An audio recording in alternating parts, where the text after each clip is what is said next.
कि जहाँ पर शराब नहीं पी जाए, मैं उसका देखने को ये मिला बाद में कि सब रोडों पर शराबी दिखाई दी है। कि क्या ऐसे ही कुछ सिलसिला है ये भी? ये सिर्फ मुझे जो लग रहा है ये सिर्फ गुमराह करने वाली बात है। जनता को सिर्फ गुमराह किया जा रहा है कि हाँ सरकार जनता के फेवर में काम कर रही है। अगर सरकार जनता के फेवर में काम कर रही होती तो पिछले 4 दिन से बैठे हैं लोग अवधपुरी क्षेत्र में, वहाँ पे जाती सरकार, वहाँ पे ऐसा मानना है कि वो जगह भी अब अवैध है, सीलिंग की लैंड है, वहाँ पे किसी ने कब्जा किया, वो कंस्ट्रक्शन किया, देन उसके बाद दारू का ठेका दे दिया। उसके बाद मालीबाई नगर में पॉस एरिया में खोल रहे हैं, जहाँ पे कि बिरला मंदिर पास में ही है और एक मंदिर है वहाँ पे माता जी का, वो मंदिर है। रहवासी उधर पढ़े लिखे अच्छे एजुकेटेड वहाँ पे खोल रहे हैं। तो जहाँ पे अच्छे लोग हैं उन पीढ़ियों को बर्बाद करने के लिए वो जगहों पे बेच रहे हैं। गाँव में बात मंदिर के आसपास का जो बंद कर रहे हैं, मुझे ऐसा लगता है कि मंदिर के आसपास इतना कोई है भी नहीं। वो जबरदस्ती का ये ढोंग है दिखाने का कि हम दारू मुक्त मंदिरों को कर रहे हैं। मंदिर के आसपास दारू के ठेके ऑलरेडी मुझे लगता है कि नहीं है, पास में बहुत आसपास करीब में नहीं होंगे दारू के ठेके।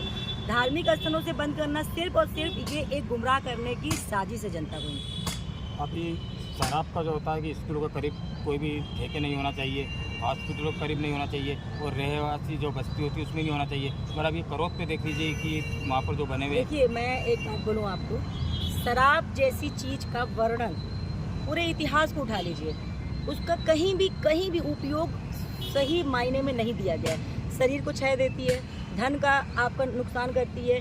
शराब हर मायने में आपके लिए बुरी है, मादक पदार्थों में गिनती होती है, वो आपको बिल्कुल फायदा नहीं देती, वो नुकसानदायक है। उसका कहीं से कहीं कोई बेनिफिट मुझे बता दे वैज्ञानिक, डॉक्टर, कुछ भी नहीं। शराब एक तरीके का जहर है।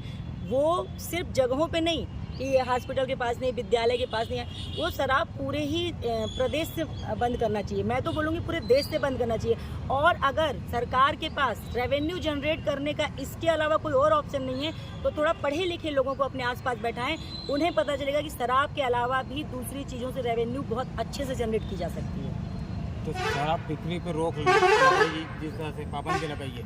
अगर शराब कंपनी को पाबंदी लगा जाए, कंपनियां होनी नहीं चाहिए प्रदेश में, जिसका तो परमानेंट। देखिए कंपनी का मैं वहाँ तक तो मैंने अभी ऑनेस्टली टॉकिंग टू मैंने सोचा नहीं था, लेकिन शराब पहले ऐसा चाणक्य की नीति में कहा गया है कि चाणक्य बोलता है पहले अपने गाँव को बचाओ, शहर को बचाओ, फिर ऐसे करते करते अपने घर को बचाओ। तो सबसे पहले हमें अपने प्रदेश की बात करनी चाहिए।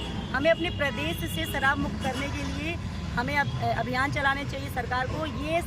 ये जो आज जो ऐलान हुआ ना कि 1 तारीख से बंद, इस पर सिर्फ इतनी ही टिप्पणी दूंगी कि ये जनता को सिर्फ गुमराह किया जा रहा है और जगहों पे नए ठेके खोले जा रहे हैं और मंदिरों के पास बंद करने का बताया जा रहा है। ये आप खुद सोचिए, जो पढ़े लिखे समझदार लोग हैं वो खुद अंडरस्टूड होंगे कि क्या कर रही है सरकार। आखिर में एक चीज़ कहूँ कि हम लोग तो आपको जानते हैं कि आप एक समाज सेवी के, मगर हमारे भोपाल की जनता और देश की जनता को आप अपना परिचय देंगे? हाँ, मैं मृणालिनी सिंह सेंगर, समाज सेवी एवं क्षेत्रीय नेता हूँ, गोविंदपुरा विधानसभा क्षेत्र में रहती हूँ। और मैं इसके साथ एक और मैसेज देना चाहूँगी पूरे मध्य प्रदेश को कि पूरे मध्य प्रदेश में अगर किसी को कहीं भी मेरे मदद की ज़रूरत है तो मैं बिल्कुल आपके मदद के लिए तैयार हूँ। रोड, लाइट, पानी, छेड़छाड़, पुलिस कंप्लेन नहीं लिख रही है, सैलरी नहीं मिल रही है, जितनी मदद मुझसे हो पाएगी, महिला, पुरुष वर्ग, मजदूर वर्ग, आप मुझसे कृपया सहयोग करें। मैं हर तरीके से आपके सहयोग करने के लिए हमेशा तत्पर हूँ, क्योंकि मैंने अपना जीवन समाज सेवा को समर्पित किया है। अच्छा, आप इस बात को कैसे लेते हैं कि देश की नहीं पूरी दुनिया की पहली मजदूर नेता हैं आप?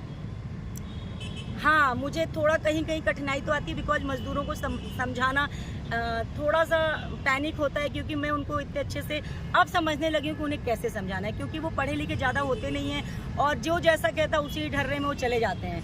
लेकिन अब धीरे धीरे मुझे उनको समझने लगी कि वो होते बहुत भावुक और इमोशनल होते हैं, बस उनको सही तरीके से उनका भावनात्मक जो तकलीफ उसको समझा जाए और उनके कष्ट को दूर किया जा सकता है। ऐसे में आप आवाज़ उठाते हैं सबकी हमेशा, तो आपको भी परेशानियों का सामना करना पड़ता होगा?